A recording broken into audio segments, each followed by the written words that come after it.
உயிர்த்தெழுந்த இயேசு கிறிஸ்துவின் வல்லமை ஊழியங்கள் வழங்கும் வசனப் பெட்டகம். இயேசுவே கர்த்தர். இயேசுவையே தேவன் ஆண்டவரும் கிறிஸ்துவுமாக்கினார்.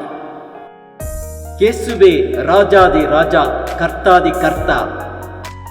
கிறிஸ்துவே மரித்தோர் மேலும் ஜீவனுள்ளோர் மேலும் ஆண்டவர்.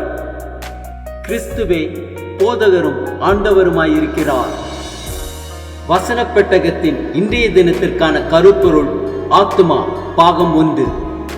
மானானது நீரோடைகளை வாஞ்சித்து கதறுவது போல தேவனே, என் ஆத்துமா உம்மை வாஞ்சித்து கதறுகிறது.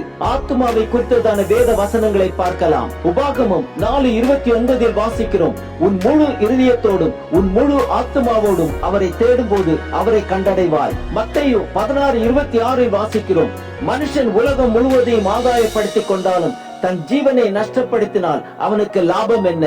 மனுஷன் தன் ஜீவனுக்கு ஈடாக என்னத்தை கொடுப்பான்? சங்கீதம் 62:1 வாசிக்கிறோம், தேவனையே நோக்கி என் ஆத்துமா அமர்ந்திருக்கிறது, அவராலே என் ரட்சிப்பு வரும். சங்கீதம் 42:11 வாசிக்கிறோம், என் ஆத்துமாவே நீ ஏன் கலங்குகிறாய்? ஏன் எனக்குள் தேங்குகிறாய்? தேவனை நோக்கி காத்திரு, என் முகத்திற்கு ரட்சிப்பும் என் தேவனுமாய் இருக்கிறவரை நான் இன்னும் துதிப்பேன். எரேமியா 6:14 வாசிக்கிறோம், வழிகளிலே நின்று பூர்வ பாதைகள் எவை என்று கேட்டு விசாரித்து நல்ல வழி எங்கே என்று பார்த்து அதிலே நடவுங்கள், அப்பொழுது உங்கள் ஆத்துமாவுக்கு இளைப்பாறுதல் கிடைக்கும் என்று கர்த்தர் சொல்லுகிறார். மத்தேயு 22:37 வாசிக்கிறோம், இயேசு அவரை நோக்கி, உன் தேவனாகிய கர்த்தரிடத்தில் உன் முழு இருதயத்தோடும் உன் முழு ஆத்துமாவோடும் உன் முழு மனதோடும் அன்பு கூறுவாயாக. 3 யோவான் 1:2 வாசிக்கிறோம், பிரியமானவனே, உன் ஆத்துமா வாழ்கிறது போல நீ எல்லாவற்றிலும் வாழ்ந்து சுகமாய் இருக்கும்படி வேண்டுகிறேன். சங்கீதம் 63:1 வாசிக்கிறோம், தேவனே, நீர் என்னுடைய தேவன், அதிகாலமே உம்மை தேடுகிறேன்.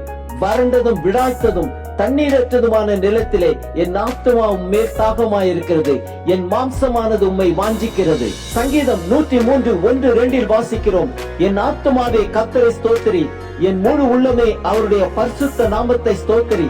என் ஆத்துமாவே கர்த்தரை ஸ்தோத்திரி, அவர் செய்த சகல உபகாரங்களையும் மறவாதே. மத்தேயு 10:28 வாசிக்கிறோம், ஆத்துமாவை கொல்ல வல்லவர்களாய் இராமல் சரீரத்தை மாத்திரம் கொல்லுகிறவர்களுக்கு நீங்கள் பயப்பட வேண்டாம், ஆத்துமாவையும் சரீரத்தையும் நரகத்திலே அழிக்க வல்லவருக்கே பயப்படுங்கள்.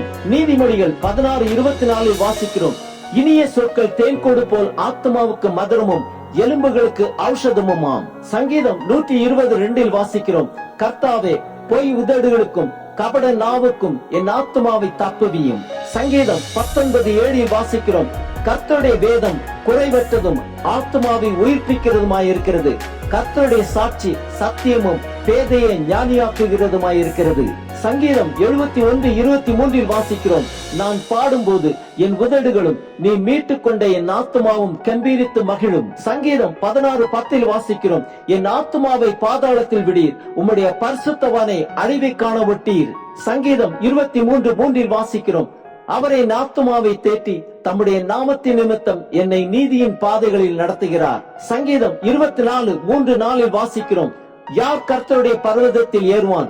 யார் அவருடைய பரிசுத்த ஸ்தலத்தில் நிலைத்திருப்பான்? கைகளில் சுத்தமுள்ளவனும் இருதயத்தில் மாசில்லாதவனுமாயிருந்து தன் ஆத்துமாவை மாயைக்கு ஒப்புக்கொடாமலும் கபடாய் ஆணையிடாமலும் இருக்கிறவனே. ஆம், கர்த்தருடைய வேதம் குறைவற்றதும் ஆத்துமாவை உயிர்ப்பிக்கிறதுமாயிருக்கிறது.